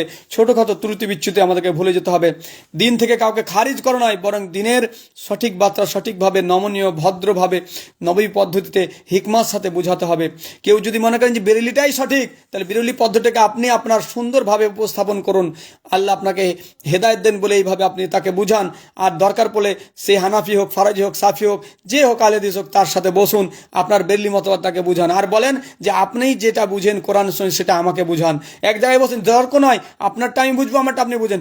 এরপরে যেটা আপনার দৃষ্টিতে ভালো লাগবে সেটাকে গ্রহণ করেন, কিন্তু ঝগড়া করিয়েন না, ফাসাদ করেন। অনুরূপভাবে দেওবন্দি বলেন, একই জায়গায় বসতে শিখুন, নিজের মত বিনিময় করতে শিখুন, ঝগড়া করতে নয়। আপনার সাথে হাজারো মত পার্থক্য থাকে, আপনি বলেন যে নবী নূরের তৈরি, আর আমি বলছি না, নবী সাল্লাল্লাহু আলাইহি সাল্লাম হচ্ছে মানুষের মধ্য থেকেই এসেছেন, তিনি মানুষের মধ্য থেকে। অতএব মানুষ যদি আদম সাল্লাল্লাহু আলাইহি সাল্লামের মানে আদমকে আল্লাহ তাআলা মাটি থেকে তৈরি করেছেন, আর আদমের সন্তান যদি মানব জাতি হয়, আর মানবের মধ্য থেকে যদি নবী নির্বাচন করা হয়, তো নবীও সেই আদমের সন্তান। তিনি হচ্ছেন বাশার, মানব।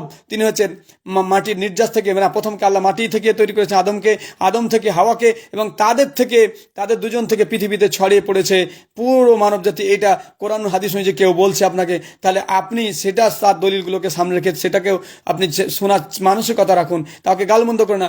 উভয়ের মধ্যে আলোচনার মাধ্যম দিয়ে যেটা আপনার কাছে ভালো লাগবে সেটা করুন, পাবলিককে যেটা ভালো সেটা করবে, কিন্তু অন্তত আল্লাহর হস্তে দলাদলি করেন না, স্টেজ ভাঙেন না, মারপিট করেন না। ওকে লামাজাবি অমুক বলে কবরস্থানে মাটি দেওয়া যাবে না, ও কাদিয়ানি, ও ইহুদিদের দলাল, এই বলে অপবাদ দিয়েন না।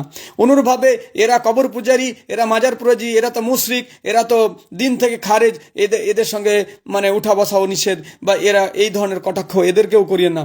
বরং বলেন যে ভাই, আল্লাহ ছাড়া কাউকে সিজদা করা যায় না, আল্লাহ ছাড়া কারো উদ্দেশ্যে মানত করা জায়েজ নয়। আর এই বিষয়গুলো আপনি আপনার কোরআন এবং সহিহ হাদিসের দলিলে নিজের বুঝ অনুযায়ী মানুষকে সুন্দরভাবে উপস্থাপন করুন। যার যেটা ভালো লাগে মানবে, যার যেটা ভালো মানবে না। তো আপনি আপনার আকীদায় আপনি যদি মনে করেন যে সঠিক, তাহলে আপনার সেই সঠিকটা সুন্দর উত্তম পন্থায় বুঝে দেন। কিন্তু আমরা করি কি, আমি আমার যেটা করছি এটা ঠিক, সে আমার শত্রু, বিপরীত যে করছে সে শত্রু। আরেকজন মনে করছে যে না, আমি যেটা করছি এটা ঠিক, আর আমার বিপরীতে যে আমল করছে তারা সবাই হচ্ছে কাফের, মুশরিক। তো এই যে মানসিকতা মুসলিমদের অভ্যন্তরীণ বিষয়টা হয়ে উঠেছে, এই জন্য আজকে মুসলিমদের চরম দুরবস্থা। অতএব এই দুরবস্থা কাটাতে একটাই ফাইসালা, মানদণ্ড শেষে কোরআন এবং সহিহ সুন্নাহ। এই জন্য আল্লাহ তাআলা বলছেন যে ইয়া আইয়ুহাল্লাযীনা আমানু আতিউল্লাহ আতিউর রাসূল ওয়া উলিল আমরি মিনকুম, যে হে ঈমানদারগণ, তোমরা আল্লাহ এবং তার রাসূল, আল্লাহর আনুগত্য করো এবং রাসূল আনুগত্য করো, এবং ওয়া উলিল আমরি মিনকুম, এবং তোমাদের যে আমির, নেতা, সেই আমিরের বা নেতার অনুসরণ করো। বা ইমাম যাই বলেন না কেন, অনেকগুলো অর্থ হয়, অনুসরণ করো। কিন্তু তারপরের যে অংশ, যে ফাইন তানাজাতুম ফি শাইইন ফারুদ্দু ইলাল্লাহি ওয়া রাসূল, তো আল্লাহ এবং তার রাসূলের আনুগত্য হবে, নিঃশর্ত হবে। এখানে কোনো ধরনের বাধা নিষেধ থাকে, চোখ বুঝে মানতে হবে। কিন্তু একজন আমির বা উলিল আমরের আনুগত্য বা অনুসরণ অবশ্যই হবে। আপনি যেমন আছে ফাসআলু আহলা যিকরি ইন কুনতুম লা তা'লামুন, যে তোমরা যে বিষয়ে জ্ঞান রাখো না, যারা এই বিষয়ে জ্ঞানী তাদেরকে জিজ্ঞাসা করো। তা ঠিক একজন আমিরের অনুসরণ হবে জিজ্ঞাসার মাধ্যম দিয়ে। কোরআন এবং সুন্নাহ অনুযায়ী যদি তিনি ফায়সালা দেন বা সেই অনুযায়ী জীবনযাপন করেন, তাহলে সেটা মানতে আপনি বাধ্য। আর যদি তার বিপরীতে আমল হয়, তো তাকে আপনি পরিত্যাগ করবেন, এটাই স্বাভাবিক। তাহলে এখানে ফাইন তানাজাতুম ফি শাইইন ফারুদ্দু ইলাল্লাহি ওয়া রাসূল, যে যদি তোমাদের মধ্যে কোনো বিষয়ে মতপার্থক্য দেখা যায়, তাহলে সেটাকে আল্লাহ এবং তার রাসূল থেকে ফিরে দাও। অর্থাৎ হাদিস কোরআনে কি আছে দেখো। তো এই বিষয়টা যদি আমাদের সবাই থাকে যে এসো কোরআনের দিকে, হাদিসের দিকে এসো, কোরআন শোনা দিয়ে, কোনো ইজামের দিকে নয়। না তুমি কেউ বলবে যে হানাফি হয়ে যাও, কেউ বলবে সাফি হয়ে যাও, কেউ ফারাজি হয়ে যাও, কে হাম্বলি হয়ে যাও, কেউ আটরসি মাসবাদী হয়ে যাও, কোনো তরিকার দিকে ডাকবে না। কেন শয়তান কি বলে যে প্রত্যেকেই শয়তান প্রত্যেককে তার নিজের দিকে ডাকছে, প্রত্যেক মানে মাথাতে একটি তিনি বলেন হাজা সিরাতে মুস্তাকিমান ফাত্তাবিউ ওয়ালা তাত্তাবিউ সুবুল ফাতাফারাকা বিকুম আন সাবিলি। বলা হচ্ছে যে তিনি রাসূল মানে মানে একটি দাগ টানলেন, মানে সরলরেখা টানলেন, আর তার চারপাশে বিভিন্ন দাগ টানলেন, আর বললেন যে তোমরা এই সোজা পথ অনুসরণ করো, আর এই এই অন্য পথের মানে এই যে এছাড়া বিপরীত দিকে যে দাগগুলো টানলেন সেই পথে তোমরা অনুসরণ করো না। কেন প্রত্যেক মানে মানে রাস্তার মাথায় একটা করে শয়তান বসে আছে, সে ইয়াদু ইলাইহি, সে নিজের দিকে ডাকছে, নিজের দিকে ডাকছে। অর্থাৎ নিজের ইজাম তরিকার দিকে ডাকা নয়। সবাই আমরা যদি বলেন চলেন কোরআন এবং হাদিসে যে ফয়সালা আছে সেটাই মেনে নেব, তাহলে আলহামদুলিল্লাহ আমাদের মধ্যে দ্বন্দ্ব আসবে না। আর আল্লাহ রাসূল সাল্লাল্লাহু আলাইহি ওয়াসাল্লাম এটাই বলেছেন যে আমি তোমাদের দুটো জিনিস ছেড়ে যাচ্ছি, যতদিন পর্যন্ত তোমরা এই দুটো জিনিস আঁকড়ে ধরে থাকবে তোমরা ততদিন পথভ্রষ্ট হবে না। আরেকটি কথা হলো যে আল্লাহ রাসূল সাল্লাল্লাহু আলাইহি ওয়াসাল্লাম ওই হাদিসে, আমরা সবাই এই হাদিসটা বলি, আমি আগেও বলেছি, কিন্তু ইনশাল্লাহ আমি এটা মানে হঠাৎই একটা আলোচনা করলাম, কিন্তু আল্লাহ একটা ধারাবাহিক আলোচনা করছিলাম, ওটাই করবো ইনশাল্লাহ। যে বানী ইসরাঈলরা 72 দলে বিভক্ত হয়েছিল, বানী ইসরাঈলরা মানে 71 দলে বিভক্ত হয়েছিল, আর নাসারারা 73 দলে 72 দলে বিভক্ত হয়েছিল, আর ওরা 71 দলে বিভক্ত হয়েছিল। আর আমার উম্মত 73 দলে বিভক্ত হবে, প্রত্যেকেই জাহান্নামে যাবে, আর একটি মাত্র দল ব্যতীত। আর সেই দলের কথা যখন জিজ্ঞাসা করা হলো তিনি তখন বললেন যে মা আনা আলাইহি ওয়া আসহাবি। তো এখানে তিনি বললেন আমি এবং আমার সাহাবর্গ যার উপরে আজকে আছি বা যে আদর্শ সেই আদর্শ যারা মেনে চলবে। এখানে তিনি বলেননি হানাফি, এখানে বলেননি সাফি, এখানে কোনো একটা দলের তিনি নাম করেননি, এখানে একটি মাত্র দলের নাম করেছেন, এটা অনির্দিষ্ট একটি দল, আর সেই দলের বৈশিষ্ট্য তিনি উল্লেখ করেছেন। এই বৈশিষ্ট্য যদি হানাফির মধ্যে পাওয়া যায়, এই বৈশিষ্ট্য যদি সাফির মধ্যে পাওয়া যায়, এই বৈশিষ্ট্য যদি হাম্বলির মধ্যে পাওয়া যায়, এই বৈশিষ্ট্য যদি বেরেলির মধ্যে পাওয়া যায়, এই বৈশিষ্ট্য যদি দেওবন্দির মধ্যে পাওয়া যায়, এই বৈশিষ্ট্য যদি আহলে হাদিসের মধ্যে পাওয়া যায়, এই বৈশিষ্ট্য যদি আপনার অন্যান্য কোনো কারোর মধ্যে পাওয়া যায়, আর মানে তাহলে সেই ব্যক্তি হচ্ছে সেই দলের অন্তর্ভুক্ত, সেই আহলে সুন্নাত ওয়াল জামাত বলেন, আর আহলে হাদিস বলেন, আর ফেরকায়ে নাজি বলেন, আর তাইফা মানসুরা বলেন, এই দলেরই অন্তর্ভুক্ত হবে। কিন্তু কেউ যদি নাম বিভিন্ন, কিন্তু নামের সাথে মানে যে গুণ, সে গুণের কোনো মিল নাই, মানে নাম ভিন্ন হোক গা কিন্তু গুণ এক হতে হবে। আর যদি দেখা যায় নাম ভিন্ন গুণও ভিন্ন, তাহলে সব দলগুলোই জাহান্নামে যাবে, একটি মাত্র দল যাবে। অর্থাৎ এই একটি দলের যে বৈশিষ্ট্য গুণ, ফেরকারী সেই গুণে গুণান্বিত হতে চান, সবাই নিজ নিজ ইজমের দিকে ডাকেন না, বরং কোরআন এবং সুন্নাহর দিকে ডাকেন, তাহলে ইনশাল্লাহ আমাদের একত্রিত হতে পারবো আমরা। আর যদি এর বিপরীতে আমল করি তাহলে সারা জিন্দগি আমরা পদলিত লাঞ্ছিত হব, আমাদের একতা বিচ্ছিন্ন হবে, আর আমাদের কেউ কোনো সাহায্য করবে না, আর আল্লাহর পক্ষ থেকেও সাহায্য নেমে আসবে না। এই জন্য আমরা যেন আমাদের নিজেই বড় শত্রু না হয়ে যায়, এই দিকে আমাদের লক্ষ্য রাখতে হবে। আল্লাহ তাআলা আমাদেরকে একই প্ল্যাটফর্মে আসার, একইভাবে একই হৃদয় হয়ে কাজ করার তৌফিক দান করুন, এবং ভালো কাজে সহায়তা এবং খারাপ কাজ থেকে আমরা যেন একে অপরকে বিরত রাখতে পারি। কোনো মানুষের মধ্যে হাজারো ত্রুটি থাক, কিন্তু সেই মানুষের যদি একটা ভালো মানে নিয়ত থাকে, ভালো আশা থাকে, তো সেই মানুষের কাছে গিয়ে আমরা বুঝাতে পারি। সে যদি একটা কোনো জিনিসের দিকে আমাকে আহ্বান করে, তো আমিও তো আমার ইসলামের সঠিক দাওয়াতটা তার কাছে তুলে ধরতে পারি। প্রথমেই তাকে বিদ্বেষ কেন মনে করছেন? আপনাকে কি সে বলেছে যে না আমাকে দাওয়াত দিতে আসলে আমি তাড়িয়ে দেবো? তাড়িয়ে তো দিবে না। আর যদি দেয় তখন তার ব্যাপারে আপনি বলেন যে তার কাছে আমি তাওহীদের দাওয়াত দিতে গেছিলাম কিন্তু আমার কিছু শুনতে চাইনি। কিন্তু এমনটি তো হয় না, কোনো মানুষ কেউ অতিথি হয়ে যায় তাই সে মানা করবে, আমরা দাওয়াতটাই ছেড়ে দিয়েছি। কোনো একজন অমুসলিমের কাছে আপনি গিয়ে দেখেন, যদি বলেন ভাই ইসলামের কিছু কথা আপনাকে বলতাম, সে কখনোই না করবে না, আপনার কথা ভালোভাবে শুনবে, মানবে না, আমার তার ব্যাপার, পৌঁছে দেন। অনুভাবে একজন মুসলিম ভাই আপনার কোনো ভুল করছে, আপনার দৃষ্টিতে কোনো আপনি তাকে গিয়ে বুঝান যে ভাই আপনার কাছে হিতাকাঙ্ক্ষী হয়েছে, আপনি আমার ভাই মুসলিম, আপনি অনেক দান খায়রাত করছেন, বিভিন্ন জিনিস তৈরি করছেন, বিভিন্ন জিনিস করছেন, তা আমি আপনাকে আরো কিছু নসিহত করছি, যদি এগুলো করেন তো আলহামদুলিল্লাহ আপনার এইগুলো পূর্ণতা লাভ করবে, আপনি একজন ভালো এজ এ মুসলিম হতে পারবেন, গুড মুসলিম হতে পারবেন। আপনি তার কাছে দাওয়াত তুলে ধরেন, প্রথমেই তার নেগেটিভ দিকটাকে ধরে সেখানে খুঁচা মারছেন, ভালো দিকটা তখন তো আগেই ছেড়ে দিবে সে। কেউ যদি বলে এত এত পাপ করেছি তো জানাতে যাই মুশকিল, আজকে শেষ বছর তবা করতে আসছি, তো সেই লোকটা পরিবর্তন হবে? এ তো এইরকম তো ইসলাম বলে না। ইসলাম ওই তো আমরা হাদিস তো অনেক বলি যে 99টা খুন করার পরে সে যখন অনুতপ্ত হলো যে না এটা আমার ভুল, তখন একজনের কাছে বললো যে আমার কি কোনো ক্ষমা আছে? তো সেই মূর্খ মুফতি তাকে ফতোয়া দিল যে না তোমার কোনো ক্ষমা নাই। তখন সে রাগান্বিত হয়ে বা দুঃখে সুখে তাকেও হত্যা করে ফেললো, 100টা পুজলো। তারপরেও তার মন কখনো মানছে না। যখন কেউ পাপ করে সে জানে, তার যদি সত্যিই হৃদয় মানে মানে মানে ব্যথিত হয়, মানে হয়, তো সেটা কতটা কঠিন হয় যখন কেউ পাপ করে, সেটা যে করে এবং যে অনুতপ্ত হয় সেই জানে। কিন্তু যারা অনুতপ্ত হয় না, যাদের অন্তর কঠিন হয়ে গেছে, যারা আল্লাহ হেদায়েত চান না, মানে আসলে পাপের এতটা পর্যায়ে চলে গেছে, এবার শেষ অবস্থায় মৃত্যুবরণ করছে, তখন বলছে আল্লাহ আমি এতদিন মানে ইমান আনতে চাইছি, আল্লাহ আমাকে তোবা করছে, তখন আল্লাহ এতক্ষণে আল্লাহ কবুল করবে না। কিন্তু একজন ব্যক্তি পূর্বেই অনুশোচনা করেছে, তোবা করতে চায়, আল্লাহ তার তোবা সম্পর্কে অন্তর সম্পর্কে ভালো অবগত, তখন আল্লাহ তাকে সেই পথ দেখাবে। অবশ্যই মানুষ যতই বড় পাপী হোক, তার অনুশোচনা যদি থাকে আর সে সত্যিই পরিবর্তন হতে চায়, সে জান্নাত চায়, তাহলে অবশ্যই আল্লাহ তাকে হেদায়েত দেবে। কিন্তু যারা চায় না তাদের কথা আলাদা, সেটা আল্লাহই ভালো জানে, আমরাও জানি না। তো আমাদের কাজ হচ্ছে ভালো মন্দ নির্বিশেষে সবকে দাওয়াত দেওয়া। তো যাই হোক, তো এই ব্যক্তি যখন ওই ব্যক্তি মনের মধ্যে যখন কঠিনভাবে অনুশোচনা ভোগ করতে লাগলো, তার মনে শান্তি নাই, তখন তারা আরেকজনের ব্যক্তির কাছে গেল, সে ছিল জ্ঞানে বিজ্ঞ একজন পণ্ডিত। তখন সে বলল যে না, অবশ্যই ক্ষমা আছে, তবে তোমাকে এই পরিবেশ ত্যাগ করতে হবে, অর্থাৎ যেখানে পাপও করেছো তুমি, পাপ হওয়ার সম্ভাবনা, সেই পরিবেশ ত্যাগ করতে হবে, আর কিছু ভালো মানুষের পরিবেশ সেখানে যেতে হবে। তো রাত পথের মধ্যে যখন সে যেতে লাগলো, তখন সেখানে মৃত্যু হয়ে গেল।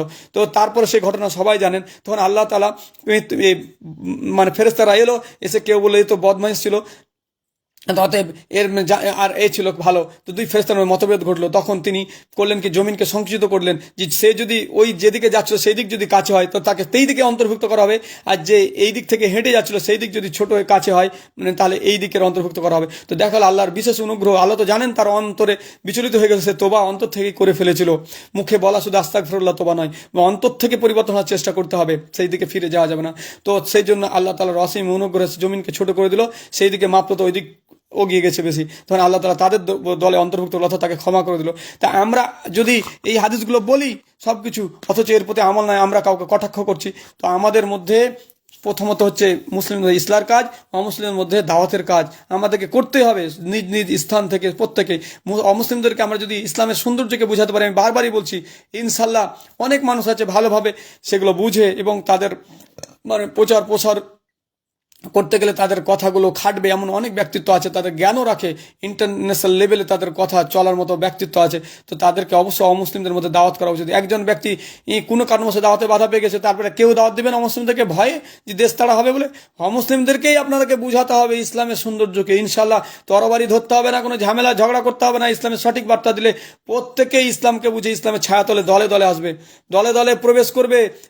তখন আপনি কত তৃপ্ত হবেন ভাববেন। আপনাকে অস্ত্র ধরলে তো সে আপনি 4 জনকে মারবেন, ও 5 জনকে আপনার মারবে। তো অস্ত্র দিয়ে কখনো বিজয় আসে না, বরং সঠিক দিনের দাওয়াত দিয়ে, নিজের আখলাক ব্যবহার চরিত্র দিয়ে মানুষের পরিবর্তন করা সম্ভব। যে আজকে বলেছে যে অমুকের মাথা কেটে নেবে 1 কোটি টাকা দেবো, কাল যদি আপনার দাওয়াতে দেখা যায় তো 1 কোটি টাকা খুশি হয়ে এমনি দিবে, মাথার বিনিময়ে নয়, ইমানের বিনিময়ে। যে আমি আলহামদুলিল্লাহ আল্লাহর রাস্তে এত একটা ইমানের মতো স্বাদ পেয়েছি, তো আমি ইমানের কারণে আল্লাহর রাস্তে এইখানেই আমি দান করলাম, বা এই আল্লাহর একটা মসজিদ বানিয়ে দিলাম, এটা সে বলতে পারবে। একটা আমি হসপিটাল তৈরি করলাম বা কিছু করে দিলাম। তো আমরা সেই বিদ্বেষপূর্ণ মানুষদেরকে ইসলাম যে শান্তির ধর্ম, এটা আমরা সঠিকভাবে বুঝাতে অক্ষম হয়েছি। অতএব আসুন আমরা ইসলামের তাওহীদের সঠিক বাণী, আল্লাহর একত্ববাদকে, রাসূল সাল্লাল্লাহু আলাইহি ওয়াসাল্লামের আদর্শকে, আল্লাহর গুণাবলীকে এবং জান্নাত জাহান্নাম যে আছে, মানুষ যে মানে নাস্তিক কখনো হতে পারে না, মানুষ আল্লাহ ছাড়া অন্য কারো ইবাদত উপাসনা করতে পারে না, এই বিষয়গুলো যদি আমরা তুলে ধরি কোরআন এবং শহীদ আলোকে, বিবেকের আলোকে যদি তুলে ধরি, তো ইনশাল্লাহ যাদের আল্লাহ হৃদয়কে প্রশস্ত করবেন, যাদের হৃদয়ে হেদায়েত আল্লাহ তাআলা চান, যাদের অন্তর সম্পর্কে আল্লাহ অবগত, তাদেরকে হেদায়েত দেবেন। এই হেদায়েতের বাণী হচ্ছে কেমন জানেন? আপনি একটা কোনো জমিনে ফসল ফেললেন, সে যদি উর্বর জমি হয় তো সেটা ধারণ করবে, গাছ উদ্গত হবে। আর যদি সেটা মানে ফসল উৎপাদনের উপযোগী না হয়, তাহলে সেখানে গাছ মারা যাবে। অর্থাৎ দাওয়াত দিতে থাকেন, যার অন্তরে সেটা ক্যাচ করার, যার অন্তরে আল্লাহ হেদায়েত রেখেছে, সে সেটাকে ধরে নেবে আপনার কথাকে, সে অবশ্যই ইসলামের সুশীতল ছায়াতলে আসবে। আর যে চাইবে না, তার অন্তর আরো কঠিন হয়ে যাবে, আর সেই কারণে সে দুনিয়ায় লাঞ্ছিত হবে এবং পরকালেও সে লাঞ্ছিত হবে। আর এর শত্রু আল্লাহ। যখন কেউ কোরআন এবং সহিহ সুন্নাহর আল্লাহর শত্রুতা করে, আল্লাহই তার জন্য আমাদের মোকাবিলায়, তাদের মোকাবিলায় আমরাই আল্লাহকে তার মানে বিরুদ্ধে মানে পেশ করব। আল্লাহ আমাদের জন্য যথেষ্ট, আমাদেরই করতে হবে। তবে হ্যাঁ, বিশেষ পরিস্থিতি পর্যায় অনুযায়ী অবশ্যই আপনি কাপুরুষ নন, আপনি কাপুরুষ প্রতিবাদ করবেনই। হকের পক্ষে যেমন লড়বেন, তখন অন্যায়ের পক্ষেও প্রতিবাদ করবেন, এটাই স্বাভাবিক। সেটা কিন্তু অবশ্যই অন্যায় হতে হবে, কিন্তু যেটা অন্যায় নয় আর সেখানে আপনি বলবেন এমনটি নয়। আবার অনেক সময় কি হয়, অনেক ক্ষেত্রে ন্যায় অন্যায় নির্বিশেষে বিভিন্ন যখন ঘোলাটে থাকে, তখন চুপ থাকতে হয়, বুদ্ধিমানের কাজ। কিন্তু আমরা সেটাও সব জায়গায় মুখ খুলি, এটা হচ্ছে আমাদের সবচেয়ে বড় মানে বিপদ একটা। তো অতএব আল্লাহ তাআলা আমাদেরকে হেফাজত করুন বিভিন্ন ধরনের প্রপাগান্ডা ষড়যন্ত্র এ থেকে এবং নিজেদের অভ্যন্তরীণ কলহ কুন্দল এবং বিভেদ থেকে আল্লাহ আমাদেরকে এক করুন, ইমানের সুস্বাদ আমাদেরকে মিষ্টতা দান করুন, আমরা যেন কালিমা শাহাদাতের ছায়াতলে একত্রিত হতে পারি, আমাদের ছোটোখাটো ফুরি মাসালা মাসাইলের ক্ষেত্রে বিরোধগুলোকে দূরে রেখে আমরা মৌলিক বিষয়ে এক হতে পারি, এই কামনা আল্লাহর কাছে করছি। আল্লাহ তুমি আমাদের এই দুর্দিনের বিশাল বিপদের হাত থেকে আমাদের রক্ষা করো, আমাদের ইমানি শক্তিকে বৃদ্ধি করো, আমাদেরকে তাওহীদের উপরে একত্রবাদ বোধের উপরে তোমার তাওহীদের উপরে একত্র রাখো এবং তোমার নবী সাল্লাল্লাহু আলাইহি ওয়াসাল্লামের আদর্শের উপরে প্রতিষ্ঠা রাখো। আমিন। আল্লাহ যতদিন বাঁচিয়ে রাখবে ইমানের সাথে রাখিও। আমিন। আসসালামু আলাইকুম ওয়া রাহমাতুল্লাহি ওয়া বারাকাতুহু। আজ এখানে অনেকগুলো কথা বলে নিলাম, যাই হোক, তো আলোচনাটা এখানেই শেষ করে ফেললাম। ইনশাল্লাহ অন্য বিষয়ে একদিন এই বিষয়ে অন্য আলোচনা করব ইনশাল্লাহ।